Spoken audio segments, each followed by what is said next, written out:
अच्छा, चलो बच्चों, आज अपन समास जो अपनी कक्षा 10 के अंदर 3 अंक का आता है उसके ऊपर अध्ययन करेंगे। समास किसे कहते हैं, समास की क्या परिभाषा है। तो सबसे पहले ये है कि समास किसे कहते हैं। जैसे एक संस्कृत में है सम सनम समास है, जिसको अपन हिंदी भाषा में कहते हैं दो या दो से अधिक शब्दों के मेल को समास कहते हैं। समास में 2 पद होते हैं, एक पूर्व पद और एक उत्तर पद। एक पूर्व पद और एक उत्तर पद। अब सामान्यतः समास का प्रश्न अपनी कक्षा 10 में, 9th में, कक्षा 8 में किस प्रकार से आता है।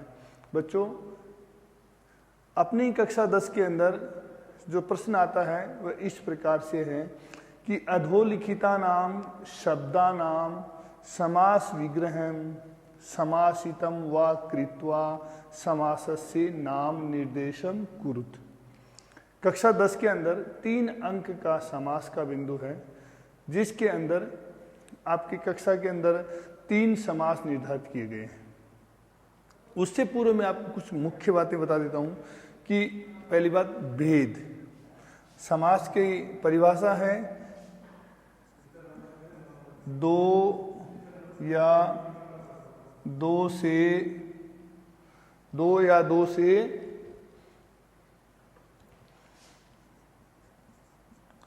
अधिक शब्दों के मेल को समास कहते हैं।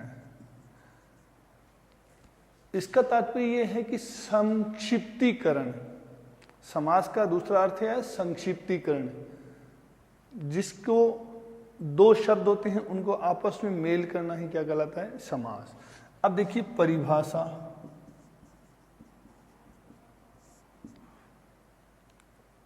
हो गई इस परिभाषा। अब समास क्या आता है, भेद। समास के कितने भेद होते हैं। बच्चों, इस विषय में कुछ मतभेद हैं। सामान्यतः समास के 6 भेद होते हैं। सामान्यतः समास के कितने भेद होते हैं, 6। जैसे नंबर 1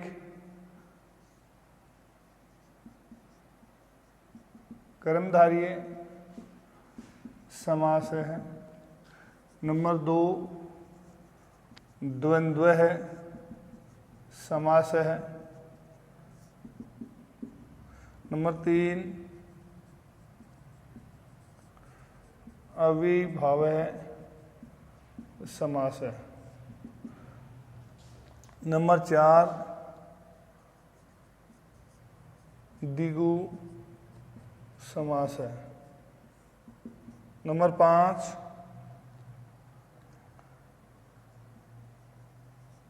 बहुव्रीहि समास है।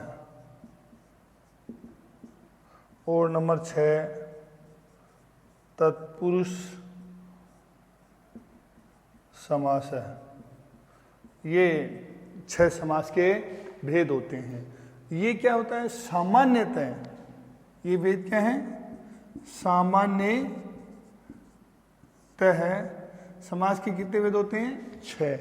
परंतु कुछ आचार्य कहते हैं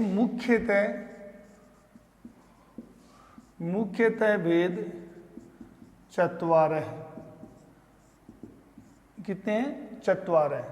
मुख्यतः भेद 4 माने गए हैं। अब 4 भेद के विषय में मैं आपको थोड़ा सा समझा देता हूं कि इसके ऊपर मत है कि द्वंद्व समास। समास में 2 पद होते हैं। जिस समास में पूर्व पद प्रधान होता है वह अविभाव समास होता है। जिस समास में उत्तर पद प्रधान होता है वह आपका तत्पुरुष समास होता है, यानी दूसरा पद प्रधान होता है। जिस समास में दोनों ही पद प्रधान होते हैं वह द्वंद्व समास होता है। जिस समास में द्विगु, मतलब जिस समास में संख्या पद होता है पूर्व, वह द्विगु समास कहलाता है। जिस समास में अन्य पद प्रधान होता है वह बहुव्रीहि समास होता है। परंतु मैं आपको जो भेद के विषय में जो कुछ आचार्य 4 भेद बता रहे हैं उनका आपको मैं मुख्यतः पहले इस बात को व्याख्या कर देता हूं कि द्वंद्व समास, जिस समास में दोनों ही पद प्रधान होते हैं। अब नंबर 2 अव्ययीभाव समास,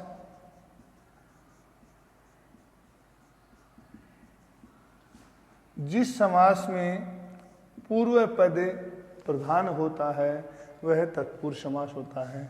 अब नंबर 3 जिस समास में पूर्व पद प्रधान होता है वह अव्ययीभाव समास होता है, सॉरी तत्पुरुष नहीं। अब नंबर 3 पर आता है तत्पुरुष समास। कौन सा समास? तत्पुरुष समास। जिस समास में दूसरा पद प्रधान होता है वह तत्पुरुष समास कहलाता है। अब देखो बच्चों, इस तत्पुरुष का भेद होता है कर्मधारय समास, और इस कर्मधारय का उपभेद, ये क्या हो गया? भेद। और इसका कर्मधारय का उपभेद हो गया दिगु।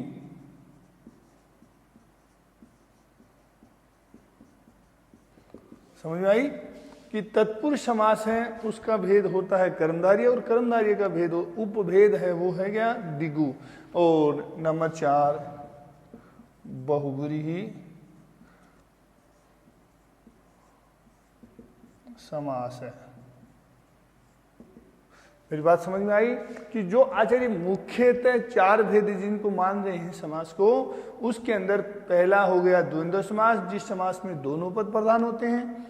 जिस समास में पूर्व पद प्रधान होता है वो अव्ययीभाव समास, और तत्पुरुष समास जिसमें दूसरा पद प्रधान होता है वह तत्पुरुष समास।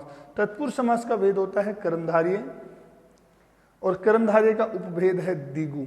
इस प्रकार से तत्पुरुष के ये 2 भेद हो गए। और बहुव्रीहि समास, जिस समास में अन्य ही कोई पद प्रधान होता है वह क्या कहलाता है? बहुव्रीहि समास। इस प्रकार से भेद के विषय में जो आचार्यों का मत है वो आपके सामने है। आपसे पूछा जाए कि समास के कितने भेद होते हैं सामान्यतः, तो आप 6 बताएं। मुख्यतः पूछा जाता है तो आप इस प्रकार से उत्तर दें कि मुख्यतः 4 से समास के भेद होते हैं। जिस समास में पहला पद प्रधान होता है वह अव्ययीभाव समास होता है, दूसरा पद प्रधान होता है वो तत्पुरुष होता है। जिस समास में दोनों ही पद प्रधान होते हैं वो द्वंद्व समास होता है। अब देखिए, तत्पुरुष में दूसरा पद प्रधान होता है, दूसरा उसके बाद आता है कर्मधारय, उसका भेद। तो कर्मधारय समास, जिस समास में पहला पद विशेषण और दूसरा पद विशेष्य होता है। समझ गए? अब पहला शब्द विशेषण, दूसरा पद विशेष्य। विशेष्य की विशेषता बताता है वो क्या कहलाता है? विशेषण। और जिसकी विशेषता बताई जाती है वो विशेष्य। अब उपभेद है दिगु। जिस समास में पहला पद संख्यावाची होता है वह दिगु समास कहलाता है। परंतु मैं आपको कुछ उदाहरण बताऊं।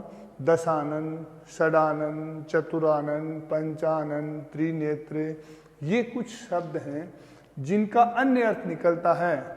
इस कारण से वे दिगु समास के भेद न होकर के बहुव्रीहि समास के भेद हैं। और बहुव्रीहि समास कहाँ होता है बच्चों? जिस समास शीत पद में अन्य ही कोई पद प्रधान होता है वह बहुव्रीहि समास कहलाता है। अब अपन इनकी ये थी बेसिक जानकारी, मुख्य जानकारी समास के विषय में। परंतु बच्चों, प्रश्न जो आपके आता है कक्षा 9th, 10 और 8 में, वो इस प्रकार से आता है कि समास विग्रह करना और समासित करना, ये इस प्रकार के प्रश्न है। न समास की परिभाषा से संबंधित प्रश्न पूछा जाता है और न ही समास की भेद के विषय में पूछा जाता है। ये आपको बेसिक जानकारी है। तो अब आगे देखिए,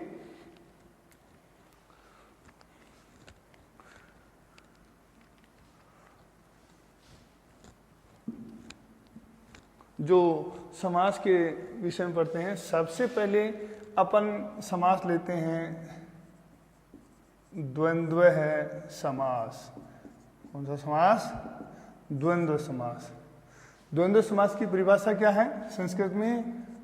उभय पद प्रधानो द्वंद्व है। उभय का अर्थ होता है दोनों ही पद। उभय का अर्थ क्या होता है? दोनों ही पद। तो उभय पद प्रधानो द्वंद्व है। जिस समास में दोनों ही पद प्रधान होते हैं वह द्वंद्व समास कहलाता है। अब समास द्वंद्व के भेद। द्वंद्व समास के अंदर देखिए 3 भेद होते हैं। एक शेष द्वंद्व है, समाहार द्वंद्व है और इतरेतर द्वंद्व है। समझ में आया कौन कौन से भेद जो हैं इसके? नंबर 1 समाहार द्वंद्व है। नंबर 2 इतरेतर द्वंद्व है। नंबर 3 एक शेष द्वंद्व है। समझ में आया? ये जो द्वंद्व समास के भेद होते हैं, मैं आपको ये बेसिक जानकारी के लिए बता रहा हूं कि आपको कल को कोई पूछ ले कि द्वंद्व समास के कितने भेद होते हैं, तब ये बात आपको बतानी है, अन्यथा अपने ऐसा कोई प्रश्न नहीं बनता है। आपको उदाहरण दिया जाएगा, उदाहरण का समास विग्रह, और विग्रह है तो समासित करना और समास का नाम लिखना। यही आपकी कक्षाओं में प्रश्न पूछा जाता है। अब देखिए, तो सबसे पहले द्वंद्व समास के परिभाषा हुई, उसके भेद हो गए।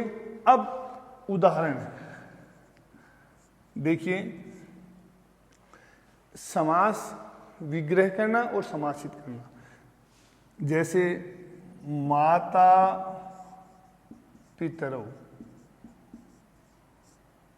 यह समासित पद है।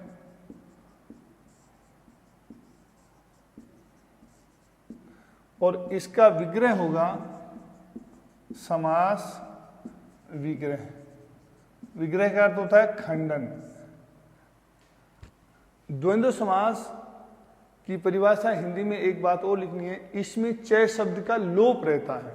किसका लोप रहता है? चय शब्द का लोप रहता है। जैसे देखिए 2 पद हैं, एक पद माता है, दूसरे में क्या है? पिता। अगर 2 शब्द हैं तो आप द्विवचन की विभक्ति लगाइए, और अगर समास के पद में 3 पद आ जाते हैं, जैसे राम लक्ष्मण भरत, तो इसके अंदर आपको जो अंतिम शब्द है उसको बहुवचन बनाना है, और अगर 2 शब्द हैं तो आपको द्विवचन बनाना है। इस बात का विशेष ध्यान रखेंगे कि अगर कोई शब्द द्विवचन है तो आप उसमें ये संज्ञा पद या सर्वनाम शब्द द्विवचन का है तो ये मुख्य आप ये मान के चलें कि वह द्वंद्व समास का उदाहरण है।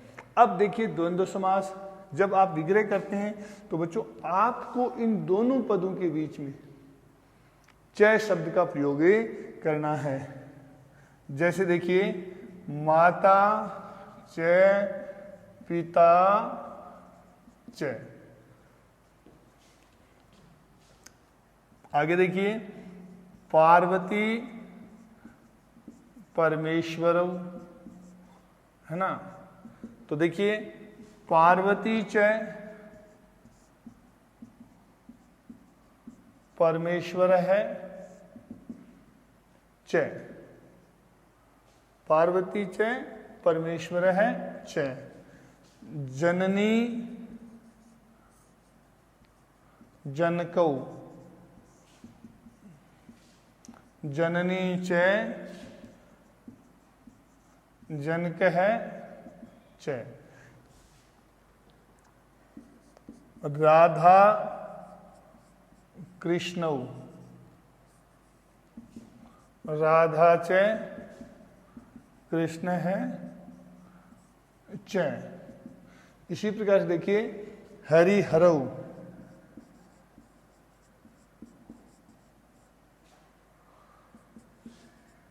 हरि ही च हर है च।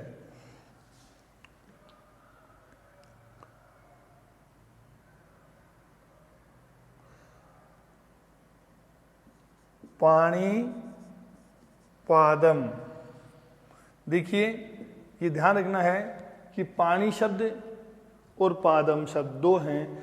आज मनुष्य के पाणी यानी हाथ दो होते हैं और पैर भी दो होते हैं, इसलिए इन शब्दों को अपन द्विवचन में, पाणी शब्द इकारांत है और पादम शब्द राम की तरह अपन है तो इसके रूप चलेंगे, तो आप इनको द्विवचन में देखिए पाणी, हरि की तरफ चलेंगे हरि हरि हरिये है, तो द्विवचन में क्या बना हरि, री बड़ी आ गई। इसी प्रकार से पाणी च, अब पैर राम शब्द की तरफ चलेंगे तो राम है रामौ पादौ, समझ में आया। और इनका समाहार का अर्थ होता है समूह, तभी तो अपने शरीर का अंग विशेष के अंदर इनका योगदान होगा। तो पाणी च पादौ च और एशाम समाहार है, समझ गए, पाणी च पादौ च। इसी प्रकार से देखिए कि मैं वाक त्वचम, मैं यहां लिख रहा हूं वाक त्वचम, वाक कहते हैं वाणी को, त्वचम कहते हैं त्वचा को। वाक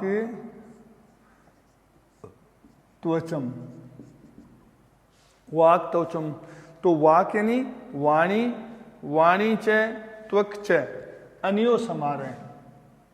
वाक का अर्थ क्या होता है वाणी, वाक च त्वक च अनियो हो यानी इन दोनों का समाहार यानी समूह, ठीक है। ये वाक, वाक त्वचम का समास विग्रह, ये समास सित पद है और ये है समास विग्रह है। बच्चों समास जो बोर्ड की परीक्षा में प्रश्न पूछा जाता है, अगर समासित पद है तो ये समास विग्रह करना है और समास विग्रह किया हुआ है तो ये समासित करना है।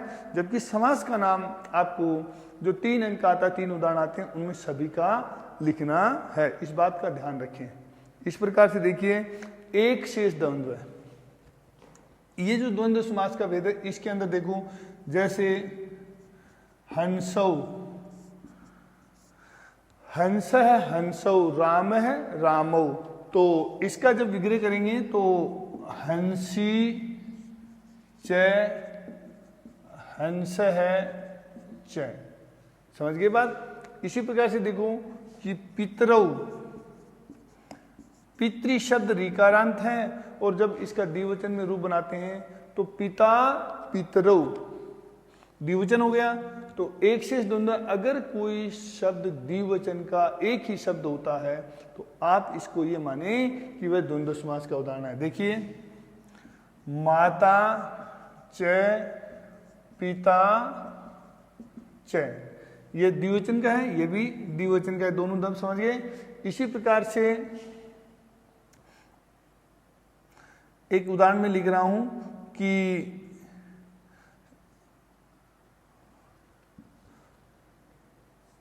ते, तत्सर्वनाम शब्द में स्त्रीलिंग के अंदर साते है ना, तो इसका जब विग्रह करेंगे साच स है च।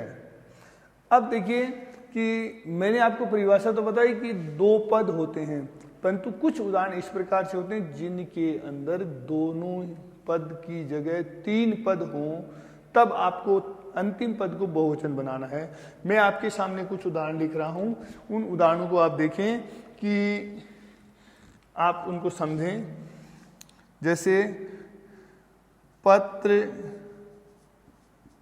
पुष्प फलानी, फलम फले फलानी, देखो इसमें समास के अंदर ध्यान रखना है, एक 2 और 3, एक वचन, द्विवचन, और द्विवचन से अधिक होते ही वो क्या हो जाता है, बहुवचन। तो फल शब्द का बहुवचन क्या बनता है, फलम, फले, फलानी। तो इस कारण से अब इसका विग्रह करेंगे तो पत्रम च, पुष्पम च और फलम च। एक उदाहरण और देखिए, राम, लक्ष्मण, 3 हो गए, इस कारण से बहुवचन हो गया, और बहुवचन होते ही भरता आ गया, राम है रामो रामहा, भरत है भरतौ भरता। तो इसका विग्रह क्या करेंगे, राम है च, लक्ष्मण है च और भरत है च। इस प्रकार से बच्चों ये द्वंद्व समास का उदाहरण हुआ। राम 1, लक्ष्मण 2 और भरत होते 3 हो गए, तो यानी एक वचन, द्विवचन और बहुवचन। समझ में आया। इस प्रकार से ये द्वंद्व समास जिसमें च शब्द का लोप रहता है और दोनों ही पद क्या होते हैं, प्रधान होते हैं। उभय पद प्रधानो द्वंद्व, ये इस समास की परिभाषा होती है। अब देखो बच्चों, अगला जो समास है अपने लिए वह है कर्मधारय समास। कौन सा समास, कर्मधारय समास। जिस समास में पहला शब्द विशेषण और दूसरा पद विशेष्य होता है। नंबर 2 देखिए, कर्मधारय समास है। कर्मधारय समास जिस समास में पहला शब्द विशेषण और दूसरा शब्द क्या होता है, विशेष्य। जिस समास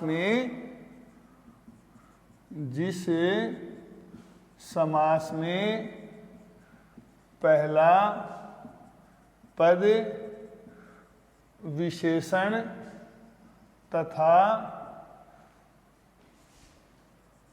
दूसरा पद विशेष्य होता है वह है कर्मधारय समास कहलाता है। कौन सा समास कहलाता है, कर्मधारय समास। अब देखिए कि कर्मधारय समास एक शब्द आया इसमें विशेषण, दूसरा शब्द आया है विशेष्य। एक शब्द आया है विशेषण, दूसरा शब्द विशेष्य। विशेष्य की जो विशेषता बताने वाले पद होते हैं वो विशेषण कहलाते हैं, और विशेषण जिसकी विशेषता बताता है वह विशेष्य होता है। जैसे मैं एक आपको उदाहरण दे रहा हूं कि उदाहरण के लिए देखिए,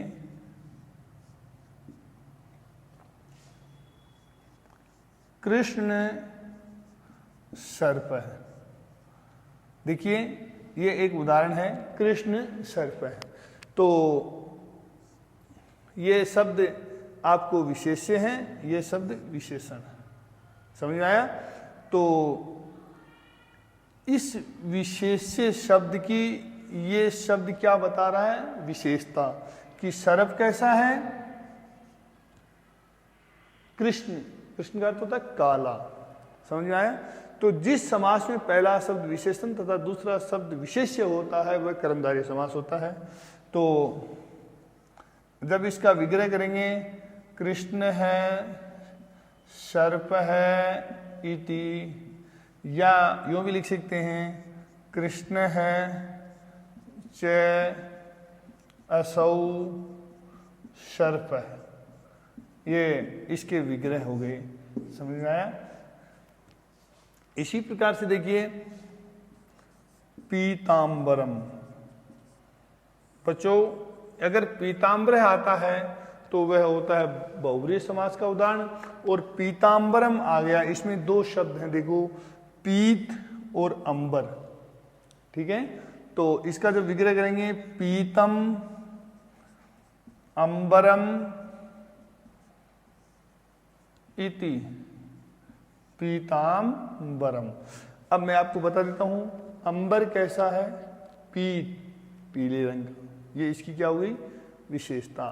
तो इस कारण से इसमें कर्मधारय समास हो गया है।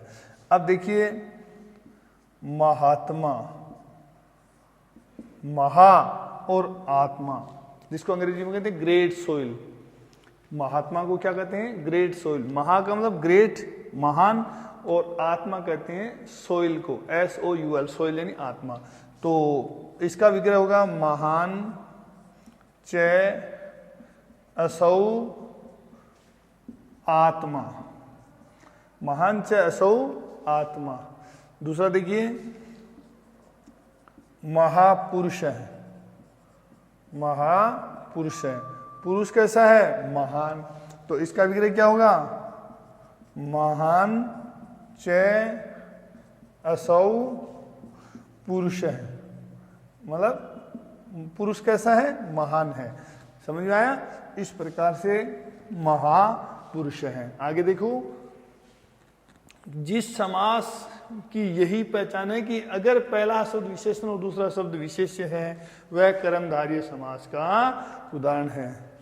इसी प्रकार से देखो, भद्र मयूर है, भद्र मयूर है। मोर कैसा है? भद्र, सुंदर, अच्छा, ठीक है ना। तो भद्र है, मयूर है, इति भद्र मयूर है। इस प्रकार से मोर की परिभाषा होगी कि वह सुंदर है। वृद्ध दासी, इसका विग्रह देखो, वृद्धा च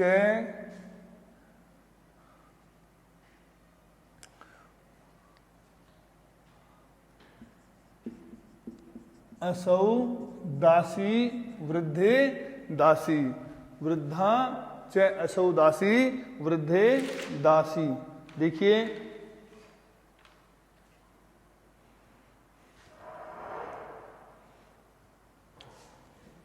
अगला देखिए उदाहरण, दासी कैसी है? वृद्ध। वृद्ध का मतलब होता है बूढ़ी, वृद्ध का अर्थ क्या होता है? बूढ़ी। इसी प्रकार से देखो, महाराजा, महाराजा है, तो इसका विग्रह होगा महान च असौ राजा, महाराजा। इसी प्रकार से आगे देखिए, सुंदर बालक है, सुंदर बालक है। बालक कैसा है? सुंदर। तो सुंदर है च असौ बालक है, ये इसका विग्रह हो गया। इसी प्रकार से देखो, नील कमलम, नीले कमलम। देखिए, नीलम कमलम इति, नीलम कमलम इति नील कमल। कमल कैसा है? नीला, ये इसका विग्रह हो गया। अब नंबर 3 पे आता है, वह समास है आपका अव्ययीभावे समास। जिस समास में पूर्व पद प्रधान होता है वह अव्ययीभाव समास कहलाता है। अव्ययीभाव है समास है जिस समास में पूर्व पद प्रधान होता है, पूर्व पद प्रधानो अव्ययी भाव है। जिस समास में पूर्व पद प्रधान होता है वह अव्ययी भाव समास होता है। अब देखिए अवयव, अवयव जैसे बच्चों मैंने गत अवयव पदानी के बिंदु के अंदर अवयव की परिभाषा बताई थी कि जिस समास में पहला पद अवयव होता है वो अव्ययी भाव समास होता है। परंतु अवयव किसे कहते हैं? जिसका किसी भी अवस्था के अंदर अपन उसका खंडन नहीं कर सकते, टुकड़े नहीं कर सकते, किसी भी कंडीशन में, चाहे पुल्लिंग हो, चाहे स्त्रीलिंग हो, चाहे नपुंसकलिंग हो। अब पूर्व पद, पहला पद अवयव है वह अव्ययी भाव समास। जैसे देखिए एक बच्चों निर उपसर्ग भी है और निर अवयव भी है। तो निर का अर्थ क्या होता है? जिस का अर्थ है अभाव। क्या अर्थ है? अभाव। अभाव जानते हैं, नीर का अर्थ क्या होता है? अभाव, कमी, समझ गए। और इसके मूल शब्द में षष्ठी विभक्ति होती है। षष्ठी विभक्ति, षष्ठी विभक्ति होती है। देखिए मैं आपके सामने देखूं, एक उदाहरण है, निर्धनम। देखिए नीर का अर्थ क्या होता है? अभाव। नीर का अर्थ क्या होता है? अभाव।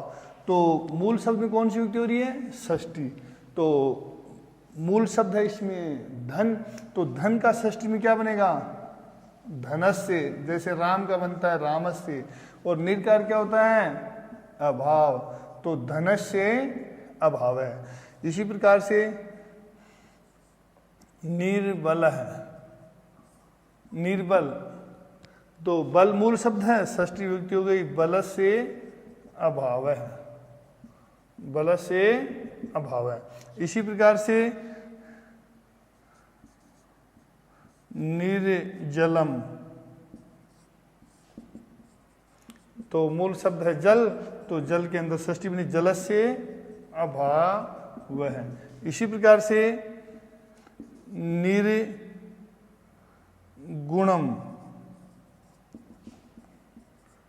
गुणानाम। देखिए एक बात का ध्यान रखिए, गुण शब्द जो है यहाँ पर बहुवचन का, ये शब्द सभी एक वचन के आए हैं षष्ठी के, और ये बहुवचन का प्रयुक्त हुआ है। इसका कारण ये कि गुण एक नहीं होते, गुण हमेशा बहुत से होते हैं, तो इसलिए इसका षष्ठी का बहुवचन का प्रयोग किया गया है। तो देखिए गुणानाम अभाव है। एक जानकारी के लिए मैं और बता देता हूं बच्चों, देखिए कुछ जगह अनुस्वार होता है ऊपर, और कुछ जगह अनुस्वार न होकर के मैं होता है। इसका कारण यह है कि आपने एक संधि पढ़ी होगी, व्यंजन संधि का भेद है अनुस्वार संधि, जिसका सूत्र है मोनुस्वार है, यानी मैं का अनुस्वार हो जाता है जब यहां पर व्यंजन होता है, और अगर यहां पर स्वर होता है तो अनुस्वार का क्या हो जाता है? मैं। इस बात का ध्यान रखें। इसी कारण से आगे स्वर था तो मैंने अनुस्वार न करके क्या कर दिया? मैं। ये आपकी कक्षा 10 के अंदर पाठ्यक्रम में भी है ये संधि, अनुस्वार संधि, और ध्यान में भी रखना है। इस कारण से यहाँ पर आप भी जब लिखते समय इस बात का ध्यान रखेंगे कि यहाँ पर अपने अगर आगे स्वर आ रहा है तो अपन यहाँ पर मैं करेंगे, और अगर आगे व्यंजन है तो अपन मैं का क्या कर देंगे? अनुस्वार। ये बात ध्यान रखने की है, आगे भी इस बात का सभी बच्चे ध्यान रखेंगे। अब निर्गुणम, गुणानाम अभाव है, इसलिए ये बहुवचन का प्रयोग। अब देखिए दूसरा शब्द आपके सामने मैं लिख रहा हूं, जिसका है उप। उप, उप का अर्थ होता है समीप। उप का अर्थ क्या होता है? समीप। उप का, इसका उप अवयव का अर्थ क्या है? इसका अर्थ समीप होता है। मूल शब्द में षष्ठी विभक्ति होती है। मूल शब्द में कौन सी विभक्ति होती है? षष्ठी। देखिए उपवनम, उपवन, उप अवयव है और वन क्या है? मूल शब्द। तो जब षष्ठी विभक्ति होगी, देखिए षष्ठी विभक्ति होगी तो आप देखिए वन के अंदर षष्ठी में क्या बनता है? वनस्य। तो वनस्य बन गया। और उप का अवयव का अर्थ क्या होता है? क्या अर्थ होता है? समीप। तो वनस्य समीपम, वनस्य समीपम। इसी प्रकार से उप कृष्णम, तो उप का अर्थ क्या होता है? समीप। तो कृष्ण शब्द है मूल, उसमें षष्ठी हो गई, तो कृष्ण से समीपम। ठीक है। उप नदी, देखो बच्चों, नदी शब्द के अंदर षष्ठी के अंदर क्या बनता है? नद्यः, क्या बनता है? तो नद्यः समीपम, नद्यः समीपम। इस प्रकार से अगला जो अवयव है वो है अनु। अनु अवयव, अनु का अर्थ क्या होता है? पश्चात, पीछे और योग्य। इसका अर्थ है, इसका अर्थ है पश्चात, पीछे, योग्य। अर्थ में प्रयुक्त होता है। अब देखिए आप इसके उदाहरण देखिए। अनुरथम, रथ शब्द है मूल और अनु है अवयव। तो रथस्य, अनु का अर्थ क्या होता है? पश्चात, यानी रथ के पीछे, रथ के पश्चात।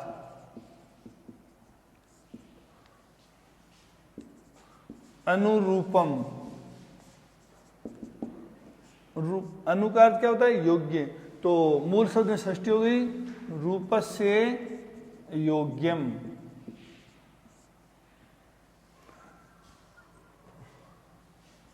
अनुगृहम, गृहस्य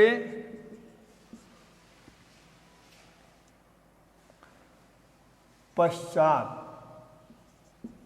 घर के पीछे, ठीक है, या पीछे या पश्चात योग्य। इस प्रकार से देखिए। अब अगला जो अवयव है आपका अव्ययभाव समास में वो है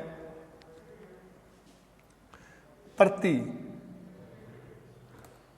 नंबर 4 पे कौन सा आता है? प्रति।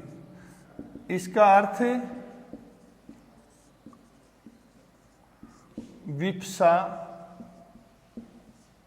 या बार बार अर्थ में प्रयुक्त होता है तथा इसके मूल शब्द में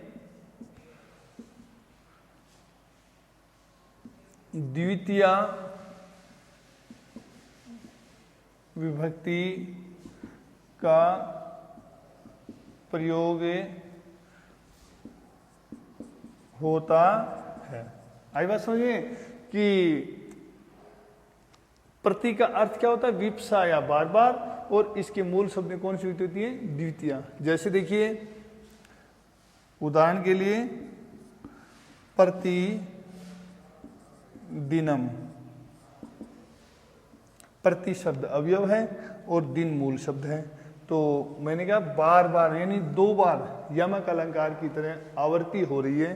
तो विग्रह के अंदर आप करेंगे दिनम, दिनम, प्रति, प्रति दिनम, प्रति वर्षम,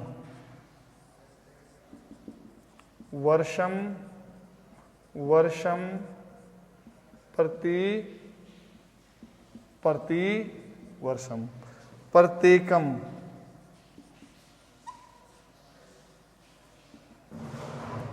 देखिए अनुस्वार संधि वाला ध्यान रखिए सूत्र।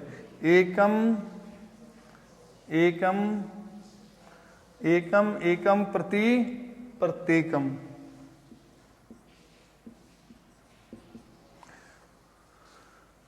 अगला देखिए नंबर 5 पर अवयव है वह है आपका यथा।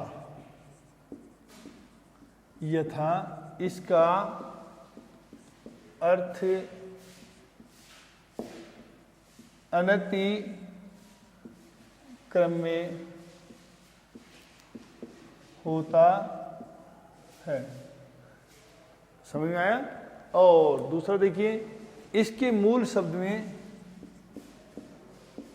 इसके भी मूल शब्द में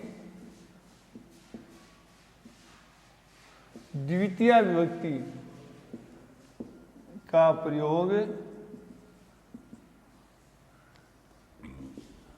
प्रयोग होता है। अब देखिए कि मैं आपके सामने उदाहरण लिख रहा हूं, वो जो यथा अविभाव समास है उसके अंदर यथा अवयव के, जैसे यथा शक्ति, यथा अवयव है और शक्ति मूल शब्द है, तो शक्ति अनति क्रम्य इति, यथा मति, समझ आया? यथा अवयव है और मति शब्द मूले है, तो मतीम अनति क्रम्य इति। और अगला अवयव है वह है नंबर 6 पर आपका से। इसका अर्थ सहित होता है तथा इसके मूल शब्द में तृतीया विभक्ति, सह का अर्थ होता है सहित या साथ, और साथ के युग में हमेशा उपपद विभक्ति का नियम है, तृतीया विभक्ति होती है, तो तृतीया विभक्ति होती है। अब देखिए इसके उदाहरण बच्चों,